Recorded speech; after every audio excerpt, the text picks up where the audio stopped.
loved these books, and I just wanted to share them with you. And so these are some that are not new, but are classics. Anybody is interested and would maybe want to do a read-along, buddy read, I think that would be really fun. Have a woke culture in a book about the Dark Ages. Welcome back to my channel. I am Brenda, and this is Reading by Myshelf. Today, I thought that I would talk about some of my favorite fantasy books. And this was a pretty hard list for me to narrow down because there are so many great fantasy books out there that I adore. But I picked 11, an odd number, I know, but these were the ones that really just have stuck with me and that really impacted me the most out of all the ones on my list. I didn't even set like criteria for this, no like particular star ratings or anything like that. There may have been problematic things, but I still loved these books, and I just wanted to share them with you because I know that a lot of times some of the new fantasy book options can be a little overwhelming and you just don't know what to read next. And so these are some that are not new, but are classics, I think, in my opinion, in the fantasy genre. And they're ones that set the tone for a lot of the newer fantasy books that are out there today. And so here are 11 fantasy books that I think are not to be forgotten and are must-reads. And I am going to start with one that I read at a very young age and loved it. I think that it is well known and maybe not always thought of when people make lists like this. And that is, and I'll have to put a picture up because I don't have a physical copy, sadly. I might have to remedy that situation soon. But that is The Witches by Roald Dahl. This book just, it was such a fun ride. It is about a little boy and his grandmother, and his grandmother instills in him from a very young age to be on the lookout and to beware of witches. And she tells him the signs and the things to look for that will give away the identity of a witch.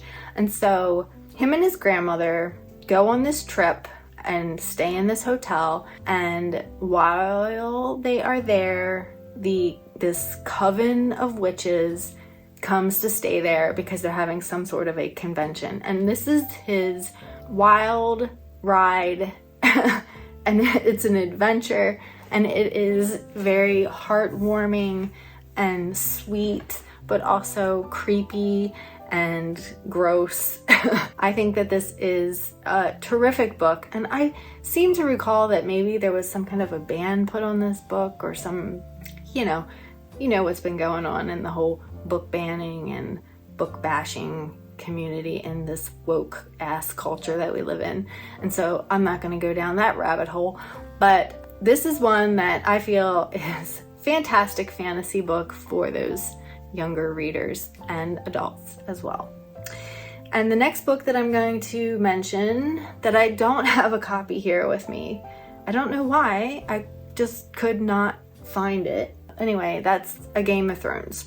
And so this is obviously going to be on probably everybody's list, so I won't go on and on about this. Obviously, it's a classic, popular fantasy for a reason. And I read this probably back in 2011 or 12, somewhere in there. And I loved it. And then I read book 1 and book 2, and that's as far as I got because I started watching the show.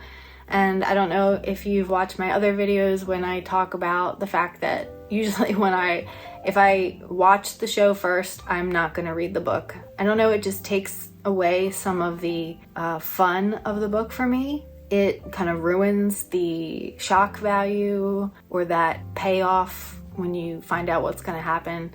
And while I know that the books or the show deviates from the books, I don't know, I still have yet to resume my reading journey. I will eventually, I think, once, you know, I've largely forgotten a lot of the show and I can go into it feeling like it's going to have some of that shock value again.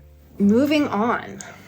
This next book that I'm going to mention is a part of a trilogy, and that is The Witching Hour by Anne Rice.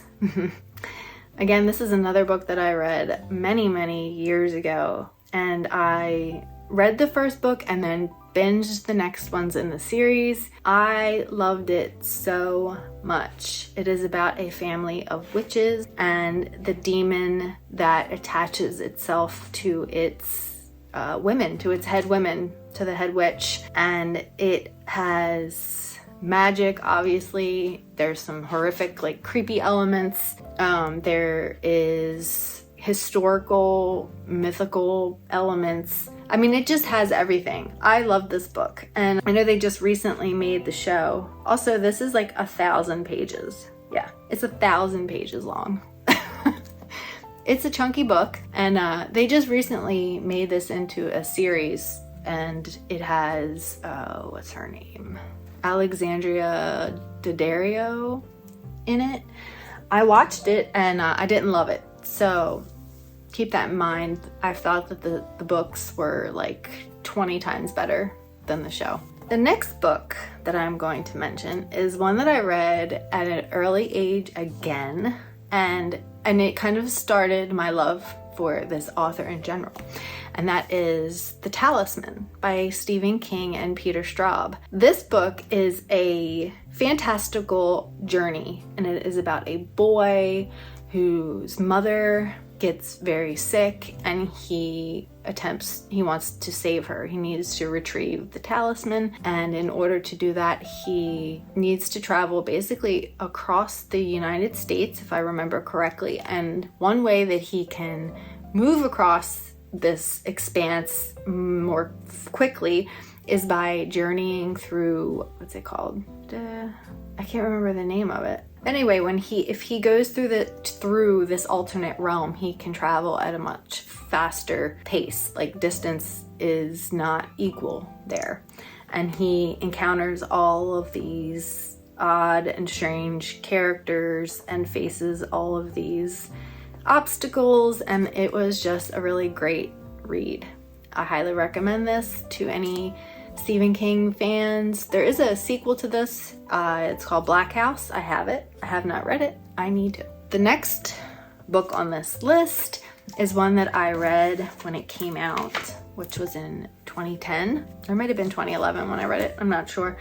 But it is The Passage by Justin Cronin. I think this is a genre-bending book because it is horror as well as fantasy, as well as dystopian. It is very dark. It is about a government experiment gone wrong, and they create these demonic, like, vampire creatures from these, I believe they're criminals that they perform these experiments on, and they break free, and they basically go on to, like, kill off a large portion of humans. And so it is kind of that tale, as well as it's like I think they tell it in like 2 timelines, if I remember correctly.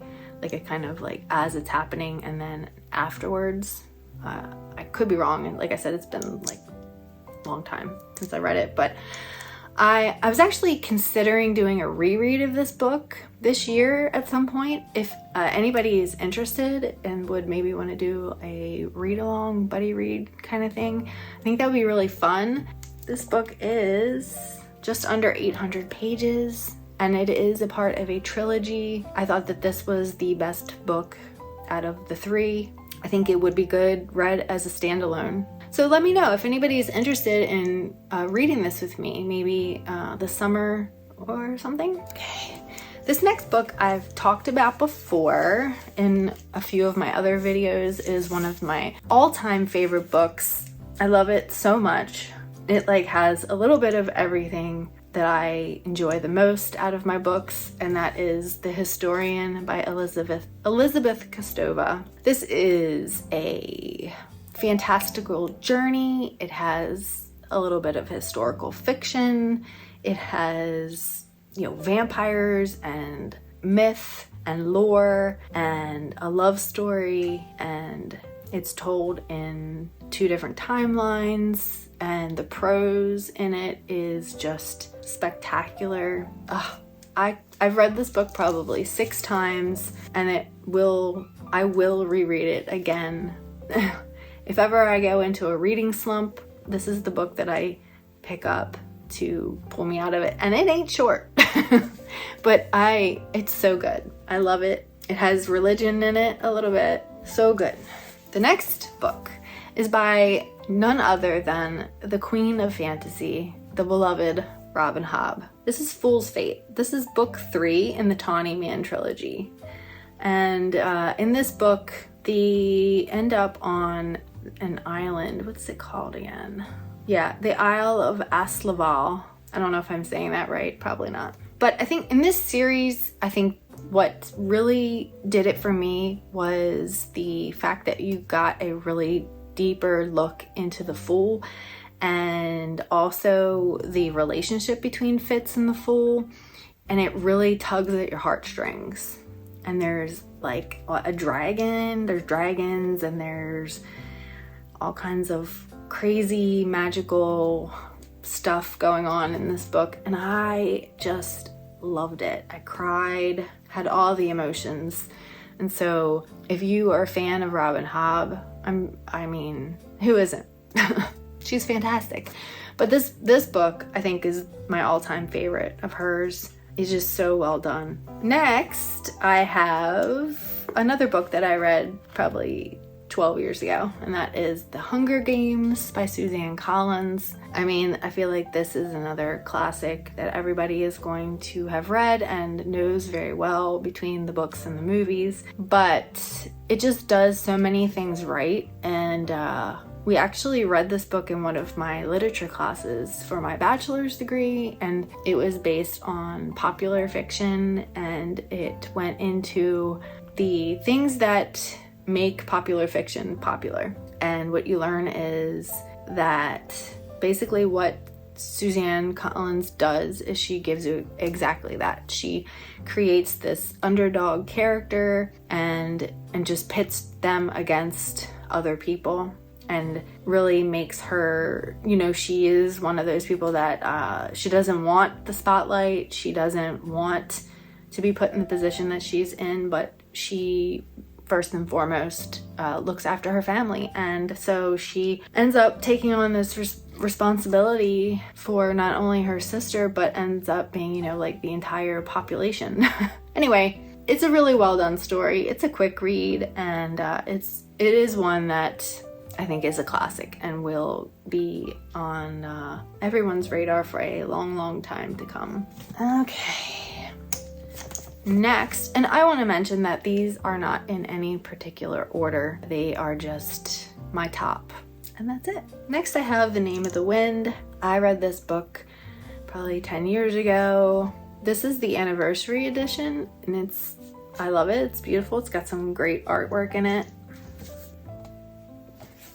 Yeah, I don't know. I've mentioned before that I like when there's artwork in my books. I do.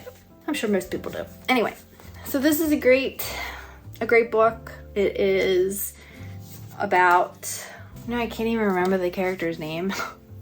I should be embarrassed. But anyway, it's got dark academia feel, it's got magic, it's got evil, told in a frame narrative. You know the drill. I don't know. People rag on Patrick Rothfuss for, I think the second book gets a lot of negative reactions, but I thought it was great. I would really love to see him finish this series. It was a really great read. I thought it was fantastic. The next 2 books I read more recently, and so this next one I actually read just a few months ago, and that is The Darkness That Comes Before by R. Scott Baker. I thought that this was excellent. It is a post-apocalyptic, very dark fantasy in which there is this kind of good versus evil. There are different sects. There's like the religious sect and the magicians, and then there's like the heathens, and they all converge because of this coming holy war. The distinctive voices in this really struck me because they offer such a great perspective, a great view of the other characters. So when you are seeing through the eyes of one character who belongs to one particular sect, whether it be the magicians or the heathens, you get to really know them and understand them, but you also get to see their bird's eye view, their perspective of the other side. So you're constantly kind of shifting your loyalties and who you're rooting for, just because you can't help but feel some kind of camaraderie, some kind of understanding from the character that you're reading from, like as you're seeing through their eyes. And so I thought that was really unique and well done in this book, and I really appreciated that, because it is true in life, right? There's always a good guy and a bad guy, but it depends on whose perspective you're seeing it from, right? And so I think that things are not always so black and white, and that is true to life, and he really nailed that in this book. And I am really excited to continue with this series. I need to get book 2 and read it soon because I loved it. Oh, I did want to mention that there were some questionable ideas, or the way he represents women sometimes in this book may be a little offensive to some readers if you are sensitive to that kind of thing. My opinion, it was appropriate to the setting, because this book is very kind of medieval feeling and dark ages kind of, and so I felt that it was appropriate to the setting, which is important. You don't want to have a woke culture in a book about the Dark Ages. I don't know. That's just my perspective. And then the next book, the last book, is one that is well known and well loved. And so again, it's no big surprise that it's on my list. But that is Gardens of the Moon by Erikson. This is a popular book. It is also hard to get through at times. It's one of those books where you really you can't just breeze through it. You have to read it and reread and read again to really capture all of the significance and detail in the setting and in the characters and in what is going on, because you're just kind of dropped into the middle of it with no real explanation or background. And so when you first go into it, you're just kind of lost and floundering. And then somewhere along the way, like magically, you have this kind of epiphany or understanding of like what's happening, and you just get carried away. And I thought that this book was great. I didn't love Dead House Gates, which is book 2, as much because it is very battle scene driven, whereas this one is much more character driven. And you get a really good feel for like the magic in this world and these gods that are behind the scenes kind of pulling the strings. And you still get some of that in book 2, just there was a lot more battle scenes. And I personally, my own preference, I just don't like such a heavy emphasis on war and battles. I want more character driven, like revelations, magical things happening, abilities, things like that, you know, dragons, and I don't know, call me a basic bee. That's me.